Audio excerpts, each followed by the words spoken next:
حي على الفلاح.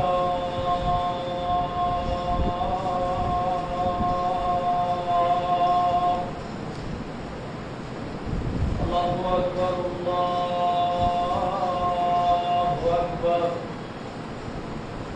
لا إله إلا الله.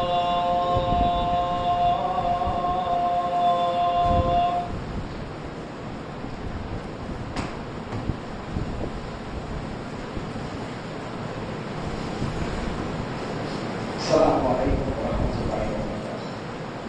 إن الحمد لله نحمده ونستعينه ونستغفره ونعوذ بالله من شرور أنفسنا ومن سيئات أعمالنا. من يهده الله فلا مضل له ومن يضلل فلا هادي له. أشهد أن لا إله إلا الله وأشهد أن محمدا عبده ورسوله. أما بعد رب اشرح لي صدري ويسر لي أمري واحلل عقدة من لساني يفقهوا قولي. أعوذ بالله من الشيطان الرجيم. بسم الله الرحمن الرحيم. கண்ணியத்தினுடைய சகோதர சகோதரிகளே, அல்லாஹ்வுடைய மாபெரும் பேரருளால் இறைவனால் கடமையாக்கப்பட்ட இந்த வெள்ளிக்கிழமை வணக்கத்தை இறை தூதர் நபிகள் நாயகம் ஸல்லல்லாஹு அலைஹி வஸல்லம் அவர்கள் காட்டியிருந்த மிக சரியான வழிமுறையிலே நிறைவு செய்வதற்காக வேண்டி இங்கே அமர்ந்திருக்கக்கூடிய நம் அனைவருக்கும் மீதும் அந்த ரஹ்மானுடைய அன்பும் அமைதியும் முடிவே இல்லாமல் கடைசி வரைக்கும் நின்று நிலவ வேண்டும். அதுபோல இந்த உலக வாழ்க்கையில எதுவெல்லாம் அமானிதங்கள் என்று இறைவனாலும் இறுதி இறை தூதராலும் நமக்கு சொல்லப்பட்டதோ அந்த அமானிதங்கள் அனைத்தையும் நம்மால் இயன்ற வரை ஏறக்கூடியவர்களாக அதை ஏறக்கூடிய நல்லோர்களாக நம் அனைவரையும் அல்லாஹ் ஆக்கி அருள் வேண்டும் என்ற பிரார்த்தனையோடு இந்த ஜும்மாவுடைய உரை இங்கே துவங்க இருக்கிறது. அமானிதம் என்ற அரபு சொல்லுக்கு அதை பராமரிப்பது, அதை திரும்ப ஒப்படைப்பது என்பது பொருள். இந்த அமானிதத்தை பற்றி சூரத்துல் அன்ஸாப் என்ற அத்தியாயத்திலே கடைசி வசனத்தில் அல்லாஹ் இப்படி சொல்லி காட்டுகிறான். இன்னா அரல்னா அரஸ் சமாவாத்தி அர்த்த வச்சிப்பான்.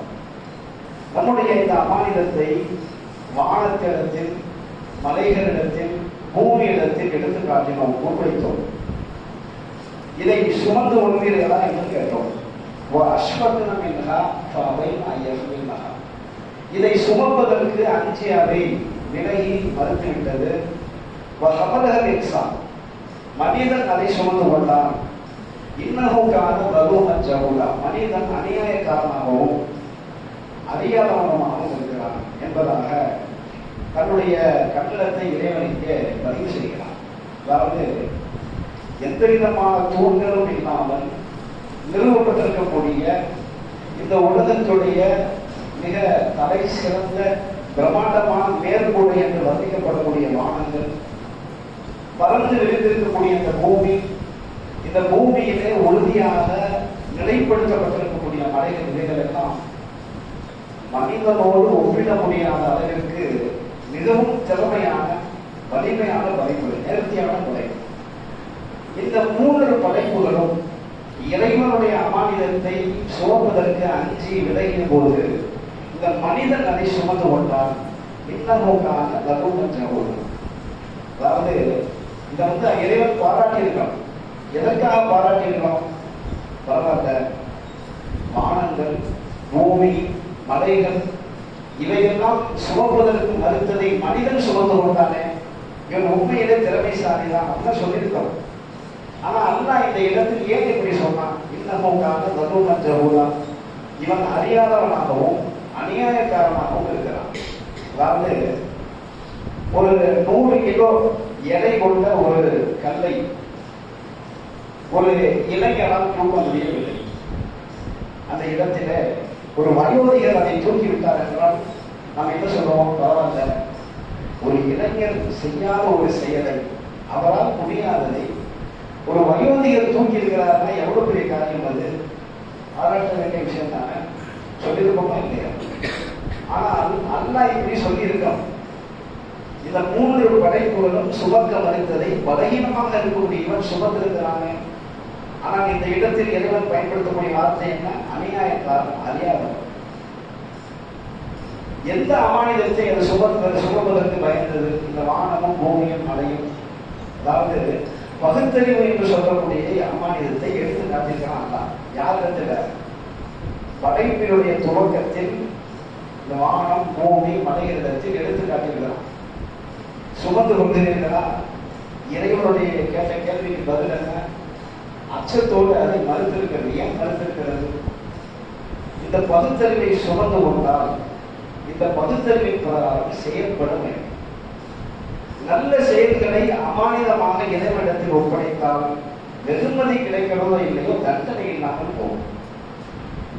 மோசமான செயலை இறைவனிடத்தில் ஒப்படைத்தால் அந்த தண்டனையை தாங்குவதற்கு வலிமை இருக்கிறார். அப்படிப்பட்ட ஒரு பொறுப்பு எங்கள் இருக்கு. இந்த அழுத்தத்தினரையெல்லாம் சுமப்பதற்கு விலகிவிட்டது. சரி, அச்சப்பட்டு இதெல்லாம் மறுத்திருக்கல மனிதனே. இலைகளெல்லாம் மருத்துவ ஒன்றை, அச்சத்தோடு மருத்துவ ஒன்றை நீ சுமந்திருக்கிறாயே. இந்த சுமந்து கொண்டதோடைய அடிப்படையில இந்த அமானிதத்தின் படி செயல்பட்டிருக்கிறியா? செயல்படவே. பிறகு உன்னை நான் எப்படி அழைப்பது? இப்படித்தான் அழைக்கிறேன். உன்னை அநியாயக்காரன் என்றும் அறியாதவன் என்றும் அழைக்க வேண்ட காரணம் வழியை சுமந்துகிட்ட இந்த பொறுப்பை சுமந்து கொண்ட பொறுப்பின் படி நீ நடந்திருக்கிறியா? அப்படி நடக்கிற அப்படின்னா நீ அநியாயக்காரன் தானே. இந்த அர்த்தத்தில் இதை அந்த என்ன செய்யலாம் சொல்கிறான். நிறைய அமானிதங்கள் கொடுக்கப்பட்டிருக்கிறது. இந்த பகுத்தறிவு என்ற அமானிதத்தின் மூலமாக நிறைய அமானிதங்கள். குழந்தை என்பது ஒரு அமானிதம். ஆட்சி என்பது, அதிகாரம் என்பது, நமக்கு வழங்கப்பட்ட பொறுப்புகள் என்பது, நம்மிடம் நம்பி ஒப்படைக்கப்பட்ட பெண்கள், இவங்கெல்லாம் அமானிதம். ஒருவர் நம்மை நம்பி ஒப்படைத்த ரகசியம் அமானிதம். அவர் நம்மை நம்பி ஒப்படைத்த ஆவணங்கள் ஒரு அமானிதம், பொருளாதாரம் ஒரு அமானிதம். ஏன்? இந்த உலகத்துல மனிதர்கள் உயிர் வாழ்வதற்கு அத்தியாவசிய தேவையாக இருக்கக்கூடிய இந்த பொருளாதாரம் என்பது மகத்தான ஒரு அமானிதம். முஸ்லிம்களும் சரி, முஸ்லிம் அல்லாதவர்களும் சரி, இந்த அமானிதத்தில் தான் மிகப்பெரிய ஒரு ஓட்டை. ரொம்ப சரி இருக்கிறாங்க அப்படின்னா இந்த பொருளாதாரம் என்று சொல்லக்கூடிய அமானிதத்தில் தான் பெரிய சலுகைகளே வந்திருக்கு. இதை அமானிதம் என்று மனிதன் நினைப்பதில்லை. எப்படி நினைக்கலாம் அப்படின்னா, இந்த பொருளாதாரம் என்பது என்னுடைய அறிவால், என்னுடைய திறமையால், என்னுடைய கைகள் சம்பாதித்தது. இதை எதற்கு நான் பராமரிக்க வேண்டும்? எதற்கு நான் பிறருக்கு தர வேண்டும்? இதுதான் என்னுடைய பதிலாக இருக்கிறது. அது தன்னிடத்தில் தான் நிலை பெற வேண்டும். செல்வந்தமாக இருக்கக்கூடிய எங்களுக்கும் அது சுற்றி சுற்றி வர வேண்டும் அப்படின்னு தான் நிலை கொடுத்திருக்கிறான். காரூன் என்று சொல்லக்கூடிய மூசா நபியுடைய சமூகத்தை சேர்ந்த ஒருவனை பற்றி அந்த திருமறைக்கு சொல்லுகிறான். நிறைய விஷயம் கேள்விப்பட்டு தன்னுடைய அவதாரத்தோடு இந்த பூமியில அவன் நடந்து வருகிறான். அவனை பார்த்து இந்த உலகத்தில் இருக்கக்கூடிய, உலகத்தை நேசிக்கக்கூடிய சில மக்கள் பேசிக்கிட்டாங்க. இதுதான் இந்த காரணமா இருக்காங்க. எவ்வளவு பெரிய ஆட்சி இருக்காங்க, எவ்வளவு பெரிய பொக்கிஷம். இந்த பொக்கிஷத்தை திறக்கக்கூடிய சாவிகளை சுமப்பதற்கு ஒரு வலிமை கொண்ட கூட்டம் இவனுக்கு தேவைப்பட்டது என்பதாக அந்த திருமறையை சொல்லி காட்டுகிறார். ஒரு சாவியை சுமப்பதற்கே ஒரு வலிமையான ஒரு கூட்டம் தேவைப்படுகிறது என்றால் அந்த சாவியை தன்னகத்தில் வைத்துக் கொண்ட கதவுகள் எப்படிருக்கும், அந்த கதவுகளை சுற்றிய அறைகள் எப்படி இருக்கும், அறைகளுக்குள் இருக்கக்கூடிய பொக்கிஷம் இருக்கும். கற்பனை பண்ணி பார்க்க முடியாது. இவ்வளவு பெரிய பொக்கிஷத்திற்கு சொந்தக்காரனாக இருக்கக்கூடிய அவனை பார்த்து அந்த ஊரில் இருக்கக்கூடிய மறுமையை நேசிக்கக்கூடிய சில நண்பர்கள் கேட்டாங்க, காரணமே எவ்வளவு பெரிய ஒரு பலத்தை அல்லாவுக்கு வழங்கியிருக்கிறான்.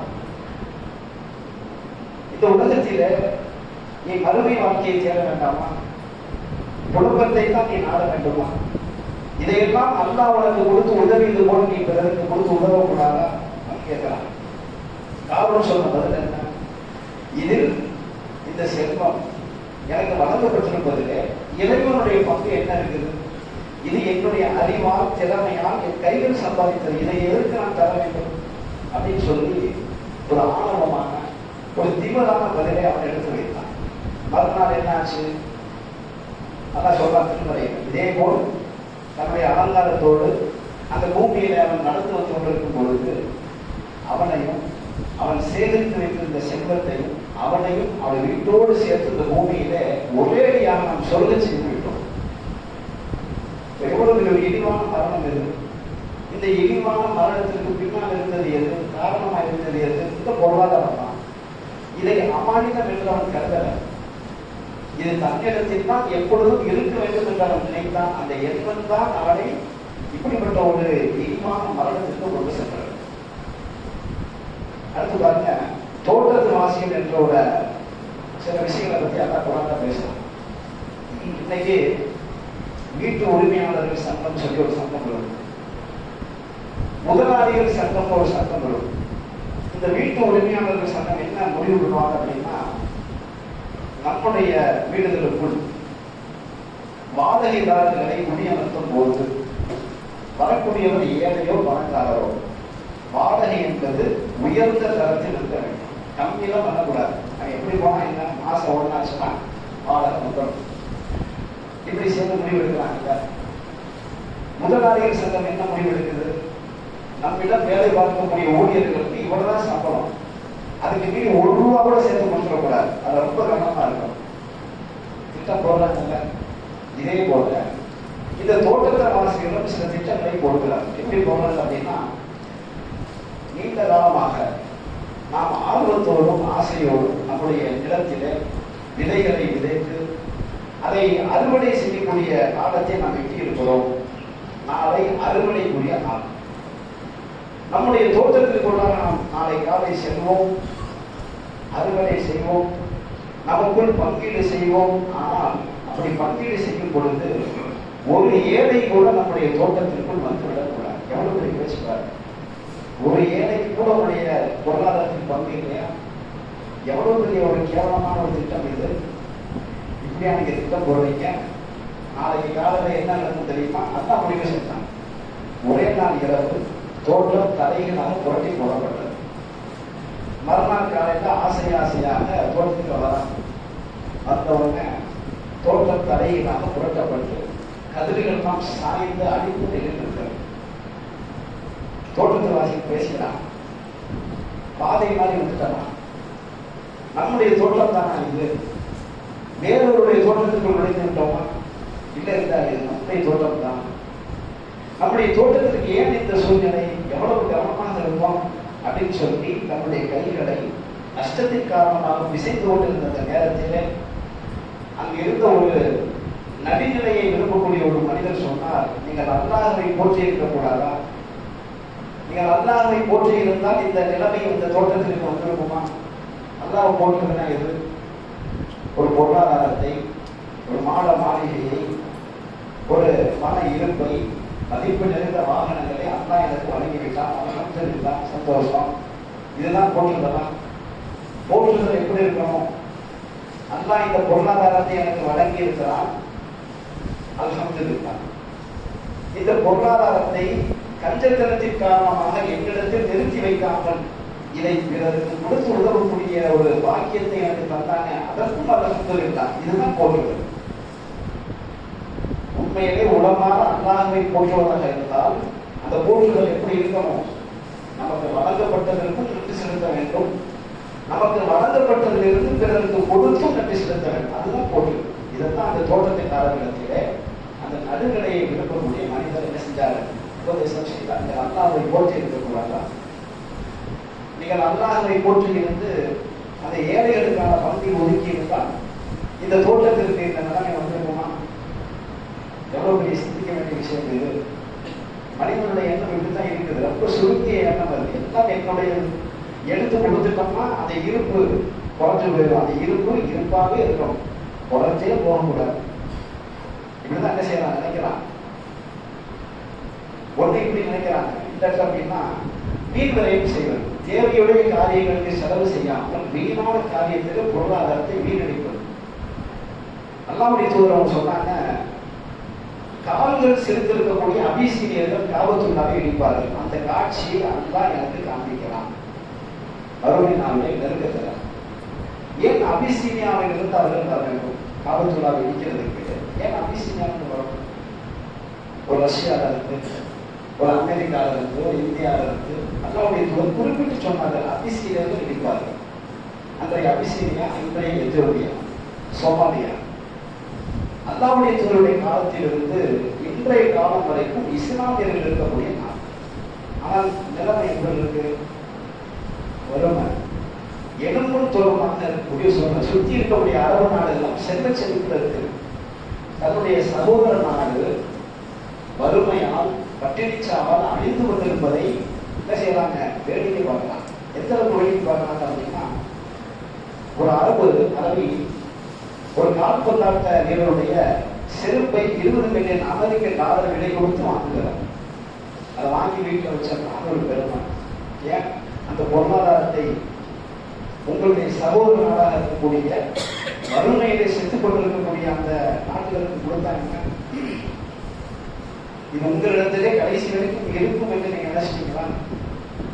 இன்னைக்கு அவங்க நிலைமை எப்படி இருக்கு அப்படின்னா, களிமண்ணை பிசைந்து ரொட்டி சுட்டு சாப்பிடக்கூடிய சூழ்நிலை. எறும்பு பொற்றுகளுக்கு அருகாமையில் இருந்து கொண்டு எறும்புகள் எடுத்து வரக்கூடிய சின்ன சின்ன உணவு துணிக்கைகள் அதை எடுத்து சாப்பிடக்கூடிய சூழ்நிலை. நீங்க அந்த மாதிரி நம்ம கற்பனையே பண்ணி பார்க்க முடியாது. இப்படிப்பட்ட சூழ்நிலையில இதெல்லாம் ஒரு பார்க்கலாம். இங்க நாங்க வறுமையில செத்துக்கிட்டு இருக்கிறோம். நீங்க என்ன நினைச்சிட்டு இருக்கிற? ஒருவர் போட்ட கலட்டி போட்ட செருப்பை 20 மில்லியன் டாலர் கொடுத்து வாங்குறது. என்னப்பா நீ முஸ்லீம்? அதாவது எவ்வளவு அழகா சொன்னாங்க. ஒரு முஸ்லீம் தன்னுடைய முஸ்லீமை சகோதரரை அநீதியில் கைவிட மாட்டார், அநீதி செய்யவும் மாட்டார், அநீதியில் கைவிடவும் மாட்டார். எல்லாம் வேடிக்கை பார்த்துருக்காங்க.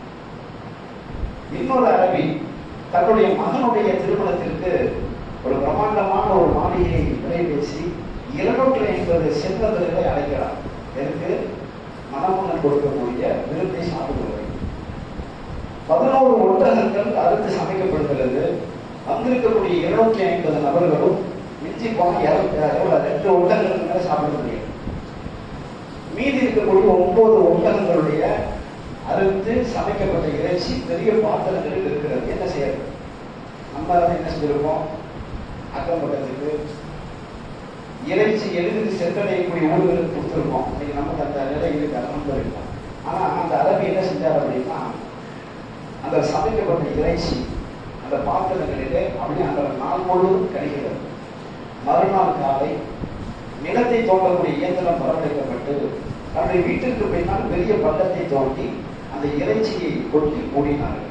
இந்த காரியத்தை செய்வதற்கு எவ்வளவு துணிச்சல் இருக்கணும்!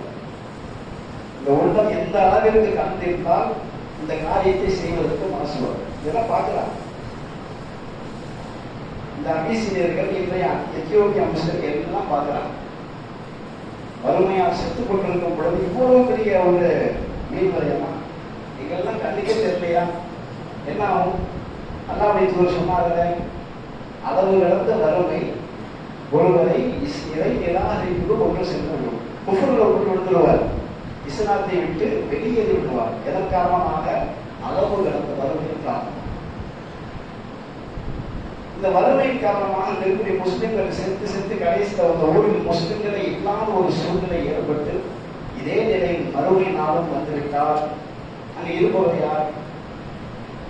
ஒரு பொருளை நமக்கு நெருக்கமாக இருக்கக்கூடிய ஒரு பொருளை தக்க வைக்கவில்லை என்றால், நம்முடைய பொருளால் உடல் உழைப்பால் தக்க வைக்கல அப்படின்னு சொல்லி சொன்னான். அந்த இடத்திற்கு வரக்கூடிய மாற்று பொருள் நமக்கு எதிரானதாக அமைந்து விட்டால் யாருக்கு கஷ்டம்? நமக்கு தான் கஷ்டம். அப்ப அந்த இடத்தில் இருந்து கிளம்பக்கூடிய யாரா இருப்பாங்க? இறை மறுப்பாளராக இருப்பார்கள். நேர போய் காபத்துள்ளாவை இருப்பாங்க.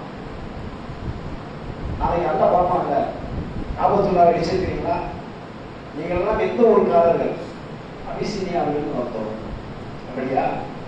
இன்றைக்கு ஒரு ஊர் அழிஞ்சு போச்சு அப்படின்னா ஆய்வறிக்கை சமர்ப்பிக்கலாம். அழிந்த அன்றைய தினத்தை பற்றும் அறிக்கை இருக்காது. அதுக்கு முன்னாடி உள்ள எல்லா விஷயத்தையும் கொண்டு வரும்.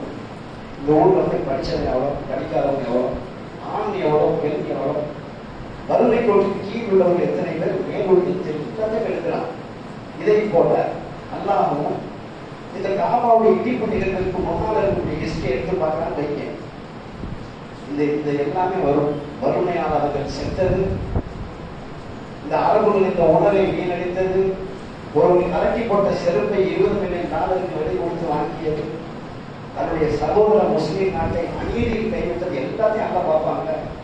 இதையெல்லாம் அரபியர்களிடத்திலே, அந்த செல்வந்தர்களிடத்திலே என்ன பதில் இருக்குது? அல்லாஹ் அவர்களுக்கு வழங்கி இருக்கக்கூடிய பொருளாதாரத்தை அவர்கள் அமானிதம் என்று கருதுகிறார்கள். இது என்றைக்கும் இந்த உலகத்திலே நம்மளை நிலைப்படுத்தி வைக்கும் என்று அவர்கள் நம்பினார்கள். அதன் காரணமாக ஒரு புறம் பட்டினி சாவு தொடர்ச்சியாக என்ன செய்யப்படுகிறது, நடந்து கொண்டே இருக்கிறது. தொடர்ச்சியை நாம் படிக்கலாம்.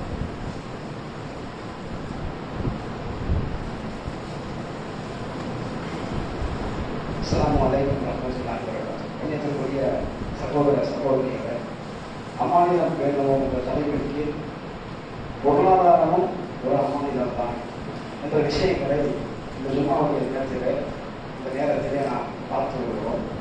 அதனுடைய தொடர்ச்சியாக அல்லாஹ்வுடைய தூதருடைய காலத்துல இந்த பொருளாதாரத்தை எப்படி அவங்க எந்த அளவுக்கு அமானிதம் என்று அவங்க கருதி செயல்பட்டாங்க அப்படின்னா, இறை தூதருக்கு 2 பொறுப்பு இருந்துச்சு. ஒன்று, நாம் சம்பாதித்ததை எப்படி செலவு செய்யணும். இன்னொன்று, தனக்கு வழங்கப்பட்டிருக்கக்கூடிய பைத்துல் மால்ல இருக்கக்கூடிய அமானிதம் பொருளாதாரத்தை எப்படி 2 பொறுப்பு. 2த்தையுமே அவங்க சரிப்பட செஞ்சாங்க. எந்த அளவுக்கு செஞ்சாங்க அப்படின்னா, ஒன்று, ரமலானுடைய மாதம் வந்துவிட்டால் மழை காற்றை விட வேகமாக அல்லாஹ்வுடைய தூதர்கள் வாரி வாரி வழங்குவார்கள். எதை? பொருளாதாரம். சரி, இது தன்னுடைய பொருளாதாரம். அரசாங்கத்துடைய வைப்பில் இருக்கக்கூடிய பொருளாதாரம் இருக்குல்ல, இதுக்கு அவருடைய செயல்பாடு எப்படி இருந்தது, எப்படி அவங்க செலவு பண்ணாங்க, எப்படி தொலைதூர பார்வையை வச்சாங்க அப்படின்னா, ஒரு போர் முடிந்து திரும்பி வந்துருக்காங்க சொல்லுவாங்க. ஒரு நபித்தோருடைய ஒட்டகம் எழுந்திருக்க மறுக்கிறது. தன் கையில் இருக்கக்கூடிய குச்சியை வைத்து அந்த ஒட்டகத்தை கலப்பதால் எந்திரிக்க மாட்டேங்குது. ரசூல் என்ன செய்யறாங்க, இறங்கி கேட்கிறாங்க, என்னப்பா என்னாச்சு? அல்லாஹ்வுடைய தூதரே, இந்த குதிரை இப்போ ஒட்டகம் என்பது சண்டித்தனம் செய்கிறது, எதை மறுக்கிறது, பயனில்லாத ஒட்டக குதிரையாக இருக்க ஒட்டகமாக இருக்கிறது அப்படின்னு அந்த குச்சியை வாங்கி ரசூலுல்லா தனக்கான ஸ்டைல் என்ன செய்யறாங்க, அப்படி குத்தி கலப்புறாங்க. ஏறி உட்காரு. தன்னுடைய ஒட்டகத்தில் அல்லாஹ்வுடைய தூதர் ஏறி அமர்கிறார்கள். பயணம் தொடர்கிறது. 2 பேரும் பேசிக்கிறாங்க.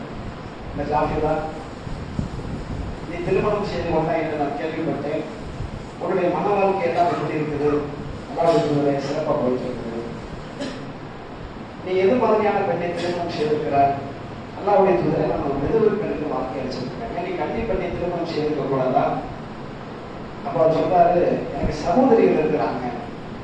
ஒரு தாயுடைய அந்தஸ்திலிருந்து அவர்களை பார்த்து கொள்ள வேண்டும் என்பதற்காக இந்த மாதிரி ஒரு முடிவை நான் எடுத்திருக்கிறேன் அப்படின்னா, அப்படியா அல்ஹம்துலில்லாஹ், அல்லாஹ் அவனுக்கு வரக்கத்து செய்யட்டும்.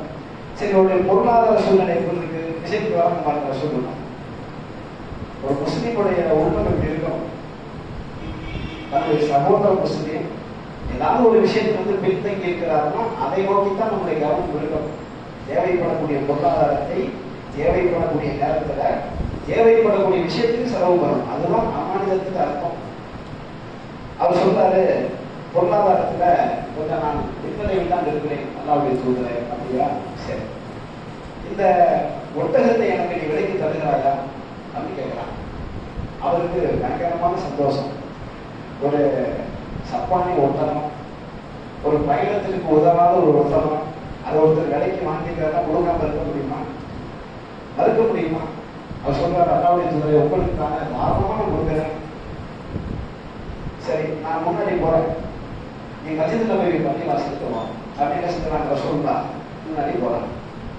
இவருடைய வருகைக்காக வேண்டி அல்லாஹ்வுடைய தூதரும் திமாம் தள்ளியவர்களும் பள்ளியில வெயிட் பண்றாங்க. ஒட்டகம் வருகிறது. பிலால கூப்பிடுறாங்க, ஒட்டகத்தை சொல்ல கட்டுங்க, அவருக்கு பொறுப்புரியலை கொடுங்க, ஈனார் பையனை கொடுங்க, போன்றதை ஒப்படைக்கப்பட்டது. மிகுந்த மகிழ்ச்சி. அந்த விருதுகளை வாங்கி கொடுத்து அவர் கொத்தத்தோடு தான் நடந்து போயிருப்பார். ரசூல் அவர் பேர சொல்லி கூப்பிடுறாங்க, ஜாஃபிரா. இந்த மனிதனுடைய மூளை இருக்குல்ல, ஒரு நொடிக்குள் எல்லாத்தையுமே கற்பனை பண்ணி எதுக்காக கூப்பிடுறாங்க, ஏன் கூப்பிடுறாங்க ரசூலுல்லா? ஒருவேளை பயனில்லாத ஒட்டகத்தை விலை கொடுத்து வாங்கிவிட்டோம் என்று நினைச்சிட்டாங்களோ? திருப்பி கேட்கத்தான் போறாங்க, அதுதான் கூப்பிடுறாங்க. சரி, அதுதான் நமக்கு விதித்த விதி, அவ்வளவுதான்.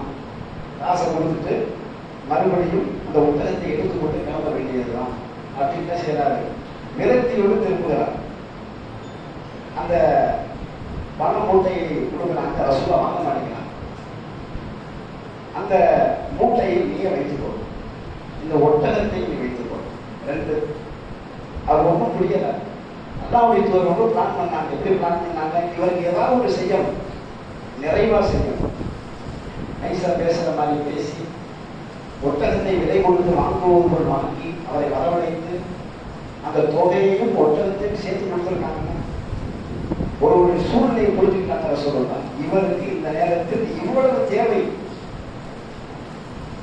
இங்க நடந்தது வியாபாரம் அல்ல, ஒரு தனி மனிதனுடைய பொருளாதார சூழ்நிலையை மையப்படுத்தி அவரை தன்னிறைவு பெற செய்வதற்காக வேண்டி அல்லாஹ்வுடைய தூதர் போட்ட திட்டம் இது, பொருளாதார திட்டம் இது. இந்த திட்டம் என்பது ஒவ்வொரு முஸ்லிமான ஆணிடத்திலும் பெண்ணிடத்திலும் வர வேண்டிய திட்டமாக இருக்கிறது. அதாவது தேவைப்படக்கூடிய நேரத்தில் தேவைப்படக்கூடிய விஷயங்களை இருந்து தாராள மனப்பான்மையோடு அள்ளி வழங்குறது. இந்த பொருளாதாரத்தை குறித்து தானே கேள்வி. சரியான முறையில் செலவு செஞ்சிட்டோம் அப்படின்னா எந்த பிரச்சனையும் இல்லை. அது செலவு செய்யாமல் அதை கையில் வைத்திருக்கும் போது எவ்வளவு பெரிய நஷ்டமா மாறுது. அவர்கள் சேகரித்து வைத்திருக்கக்கூடிய தங்கம், பொருள்வெள்ளி ஆகியவற்றிலே அந்த நரக நெருப்பிலே போட்டு பழுக்க காய்ச்சி அவருடைய முதுகுகளிலும் விழாப்புறங்களிலும் சூடு போடப்படும். சுவித்து பாருங்கள், இதுதான் நீங்கள் இந்த உலகத்திலே சேகரித்து வைக்கக்கூடிய செல்வம் என்று சொல்லப்படும். எங்க அங்க வாய்ப்பு கிடைக்குமா? அந்த தண்டனை தப்பித்துக் கொள்வதற்கு ஏதாவது வாய்ப்பு இருக்குதா அங்கே? ஆனால் இப்பொழுது வாய்ப்பு இருக்கிறது. நம்முடைய மரணம் நமக்கு வருவதற்கு முன்னால் அதை செலவு செய்வதற்கான வாய்ப்பு நம்மிடத்தில் இருக்கிறது. மவுத்தை பத்தி சொல்லும்போது அல்ல சொல்றான், ரப்பி லௌலா அஹ்ரத்தனி இலா அஜலின் கரீம். அவர்களில் யாருக்கேனும் மரணம் வந்தால் அந்த மனிதன் நம்மிடத்தில் பேசுகிறான். என்ன பேசுகிறான்? இன்னும் கொஞ்சம் தான் அவகாசம் தரக்கூடாதா? சத்தக்கமாக்கும் மிக சுவாமி, என்னிடம் இருக்கக்கூடிய நல்லதை செலவு செய்து நல்லவருக்கு உருவமாக நான் ஆகியிருப்பேனே. அல்லா என்ன சொல்றான்? மரணம் என்ற முடிவு வந்துவிட்டால் ஒரு நிமிடம் முந்தவும் இல்லை, பிந்தவும் இல்லை. ஏன் இந்த மனுஷன் நான் இதுக்கு மட்டும் டைம் கேட்கிறான்? தொழுகைக்கு டைம் கேட்டுருக்கான், நோன்பு வைக்கிறதுக்கு டைம் கேட்டிருக்கான், ஹஜ்ஜு பண்றதுக்கு டைம் கேட்டிருக்கான். அதுக்கு டைம் இருக்கிறான். ஒரு நொடியில் செய்ய வேண்டியது எது என்று எடுத்து கொடுக்கிறது. அங்கேயும் பாருங்க, பொறுப்பு புத்தி. ஹஜ்ஜு பண்றதுக்கு டைம் கொடுக்க மாட்டான். வழக்கு மறந்து வந்துட்டாங்கன்னா ஹஜ்ஜு பண்றதுனா தொழுகிறதுக்கு நோன்பு வைக்கிறதுக்கு முடியவே முடியாது. கணப்பொழுதில் செய்யக்கூடிய தர்மம் எது? முயற்சி எது? அமல் எது? சதக்கா. அந்த கூட அவரை குறுக்கு குறித்து வேலை செய்கிறது. சரி, இந்த குறுகிய நேரத்தில் செய்யக்கூடிய அமலை செய்வதற்காவது நேரம் ஒதுக்குவாங்க, அதுவும் கிடையாது. அப்ப அப்படிப்பட்ட மரணம் வருவதற்கு முன்னால் நாம் உங்களுக்கு வழங்கிய நல்லவற்றிலிருந்து நீங்கள் செலவு செய்யுங்கள் என்பதாக திருமறை நமக்கு உபதேசம் செய்கிறது. அந்த அடிப்படையில் இன்ஷா அல்லாஹ் இந்த வாரத்துடைய ஜும்மாவுடைய வசூல் என்பது திருப்பூர் மாவட்டத்துடைய எஸ்வி காலனி மஸ்ஜித் அல் அக்ஸா நிலையத்துடைய கட்டுமான பணிகளுக்காக வேண்டி வசூல் செய்யப்படுகிறது. அந்த பள்ளியுடைய சூழ்நிலை என்ன அப்படின்னா, கிட்டத்தட்ட 13 ஆண்டுகளாக ஓட்டு கட்டடத்தில் இருந்திருக்கக்கூடிய ஒரு பள்ளிவாசல். ஒவ்வொரு வருஷம் போக போக பார்த்தீங்கன்னா கட்டிடம் ரொம்ப சேதத்தை சந்தித்து கொண்டே இருந்தது. அப்படி இருந்தாலும் கூட இந்த 13 ஆண்டுகளில் அவங்க என்ன விதமான தாவப்படி செஞ்சிருக்கிறாங்க அப்படின்னா, குறிப்பா ஒவ்வொரு வாரமும் வெளியில முஸ்டால் மாதிரி போட்டு அங்க இருக்க அந்த சர்ச்சு கோயிலாம் பக்கம் பக்கமாக இருக்கும். கிறிஸ்தவர்களுக்கு சொல்லி தாவா செய்யக்கூடிய புத்தகங்கள், இந்து மக்களுக்கு எந்த சில தாவா புத்தகங்கள் அந்த புக் ஸ்டால் மூலமா போட்டு தாவா பண்ணி புத்தகங்களை கொடுத்து இந்த முயற்சியில் கிட்டத்தட்ட இந்த 13 வருடங்களில் 41 நபர்கள் இஸ்லாத்துக்கு வந்திருக்கலாம். இதுல குடும்பமா வந்தவங்க தான் அதிகமான பேர். திருப்பூருடைய நிலைமை என்ன அப்படின்னா, வேலைக்கு போகக்கூடிய இடத்தில் அங்கு வேலைக்கு செல்லக்கூடிய பெண்கள் கலப்பு திருமணம் என்ற மோசடியில் சிக்கி இஸ்லாத்தை வெளியேறக்கூடிய ஒரு சூழ்நிலை அங்கே இருந்தது. அதையெல்லாம் கணக்கெடுத்து யார் யாரெல்லாம் அப்படி போயிருக்கிறாங்கன்னு பார்த்து அவர்களையெல்லாம் பள்ளிக்கு வரவழைத்து தாவா செய்து மறு திருமணம் செய்யப்பட்டு அவர்களுடைய இஸ்லாத்தில் இருக்கிறார். திருப்பூரில் இருக்கக்கூடிய எந்த கிளைகளில் ஒரு நபர் இஸ்லாத்திற்கு வருவதாக இருந்தாலும் எஸ்பி காந்தி பள்ளிக்கு தான் அனுப்பி வைப்பாங்க. என்ன காரணம் அப்படின்னா, வந்திருக்கக்கூடிய சகோதரருக்கு ஒரு பேச்சாளரை நியமித்து அவருக்கு தாவா பண்ணி இஸ்லாமிக் சென்டருக்கு அவரை அனுப்பி வச்சு அவர் வருவதையும் அவர் வருகை எதிர்பார்த்து அவருக்கு திருமணமும் செய்து வைத்து இந்த அளவுக்கு ஒரு நுணுக்கமான ஒரு பொருளாதார ஒரு சமுதாய சேவைகளை செஞ்சுட்டு இருக்கிறான். இது சிறப்பு என்ன அப்படின்னா, திருப்பூருடைய சூழ்நிலை பார்த்தீங்கன்னா ஜிஎஸ்டி பிரச்சனை, இந்த மாதிரி ஒரு சூழ்நிலையினால ரொம்ப பணப்புழக்கம் முடங்கி போய்விட்டது. இந்த பொருளாதாரத்தை திரட்டுவதற்கு வெளி மாவட்டங்களுடைய உதவியை வைத்து அந்த பள்ளியுடைய அந்த கட்டிட பணி ஒரு 90% வந்து நிறைவடைஞ்சிருச்சு. இன்னொரு 4 லட்சம் ரூபாய் இருந்தால் முழுவதுமாக நிறைவடையும். என்ன சிக்கல் அப்படின்னா, இந்த பஸ் வந்து திரும்பக்கூடிய இடத்தில் அந்த பள்ளி இருக்கிறது, கார்னர் சைட். அதனால கட்டுமான பொருள்களை போட்டு வைக்க முடியல. அப்படி போட்டு வச்சோம் அப்படின்னா அங்க இருக்கக்கூடிய RSS காரர்கள் காவல்துறையில நமக்கு தெரியாம நம்மகிட்ட நல்லபடியா பழகினாலும் திரைமறையில போய் கம்ப்ளைண்ட் பண்ணி அந்த பொருள்கள் எல்லாம் எடுக்க வைத்து நிறைய நெருக்கடி. ரொம்ப 3 நிர்வாகிகள் தான் 13 ஆண்டுகளாக வெறும் 3 நிர்வாகிகள் தான், பெரிய ஒரு நிர்வாகியும் இல்லை. அப்ப வந்து எல்லா பக்கமும் இடியாமல் சிக்கல்களாக. இன்னொரு விஷயம் என்ன அப்படின்னா, பள்ளியுடைய முகப்பு வேலைகள் பெண்டிங்ல இருக்கிறதுனால நார்மல் கரண்ட்டை வந்து மாற்றி கொடுக்க மாட்டேங்கிறாங்க.